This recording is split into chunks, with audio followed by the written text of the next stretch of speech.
Il y a une dame qui demande ici, est-ce que divorcer et se remarier après avec quelqu'un d'autre, est-ce que c'est une bonne chose? Alors, c'est pas une bonne chose.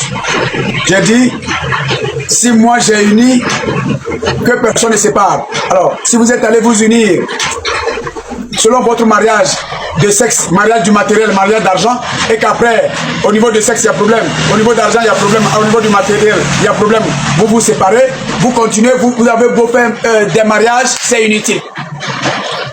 C'est pour éviter cela que j'ai dit, l'homme et la femme doivent être convertis à ma parole, pour éviter le divorce. Parce que je n'aime pas qu'il y ait le mal dans ce que je fais. Divorcer, ce n'est pas une bonne chose. Maintenant, si vous ne vous êtes pas convertis à ma parole et que vous ne vous entendez pas, vous vous êtes séparés, ça c'est de votre volonté, je m'en ai cure. Sinon, divorcer pour les mariés, c'est zéro. Si vous êtes allé vous divorcer parce que vous ne vous entendez pas, toi la femme, tu restes pieuse. Me servir, le paradis est mieux que aller faire des mariages et des divorces par la suite. Si toi l'homme, tu ne peux plus te marier, tu restes pieux, ne cours pas derrière les femmes. Il n'y a pas, quand vous dites prostituée, ce n'est pas seulement les femmes qui se prostituent. Les femmes et les hommes se prostituent. D'ailleurs même, les premiers prostitués, c'est les hommes. C'est les hommes qui vont coucher avec les femmes.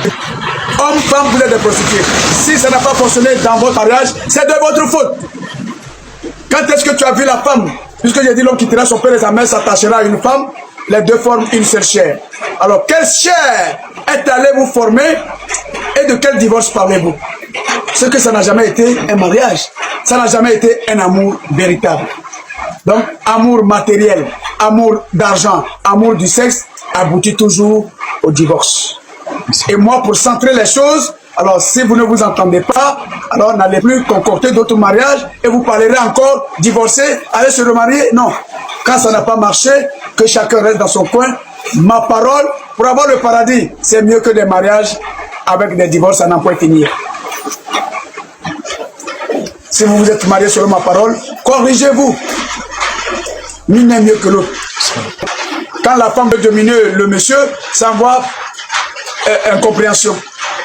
Quand l'homme veut dominer à la femme, ça envoie incompréhension. C'est pourquoi je vous ai dit, dans le mariage, l'homme et la femme forment une seule chair.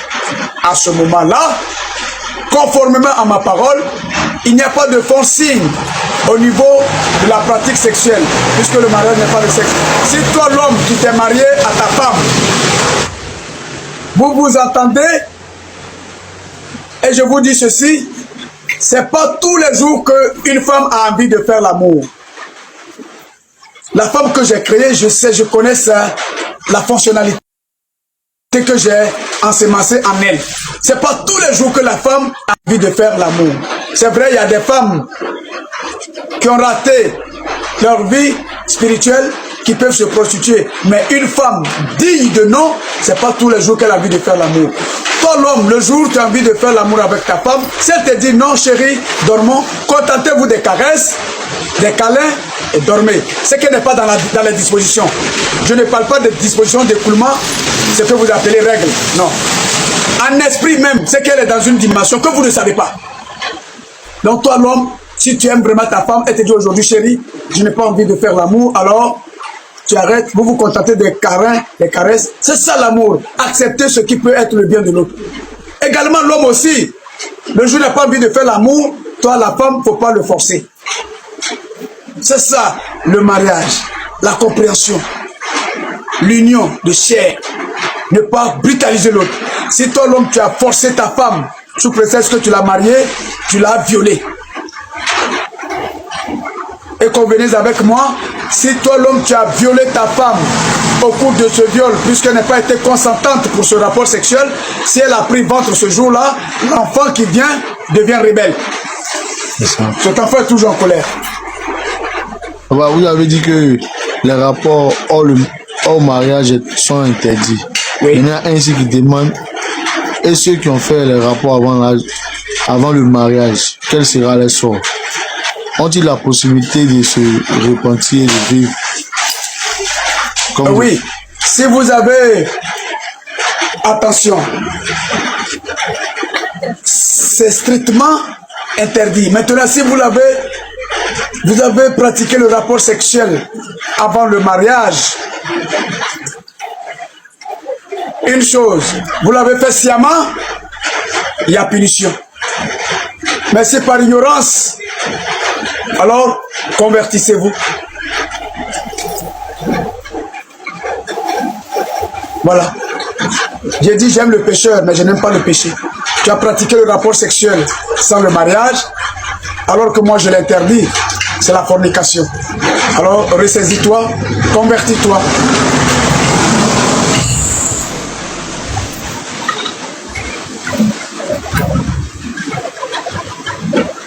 Il y a un qui dit que vu que les tatouages sont interdits, on a déjà fait ça sous la peau.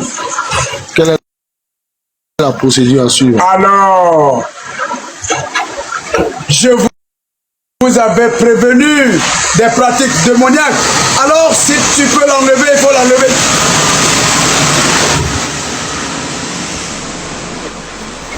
N'est-ce pas, si tu avais pratiqué la sexualité avant le mariage, maintenant qu'est-ce que tu dis? Ne pratique plus la sexualité. N'est-ce pas? Tu n'auras plus la pine dans ton sexe pour la femme. Toi, l'homme aussi, tu n'auras plus ta pine dans le sexe de la femme. Alors, tatouage sur ton corps, il faut aussi enlever. Que tu redeviennes comme tu étais simplement naturellement né. Il y a quelqu'un aussi qui demande comment savoir qu'on est avec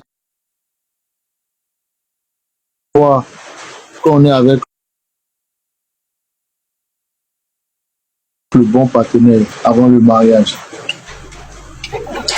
Comment savoir qu'on a le bon partenaire? Alors, si vous avez désiré ce mariage, selon ma parole, si c'est à moi que vous avez soumis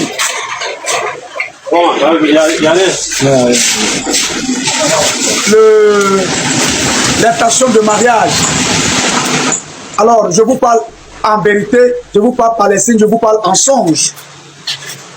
Donc, soyez vigilants parce que le diable aussi procède comme moi.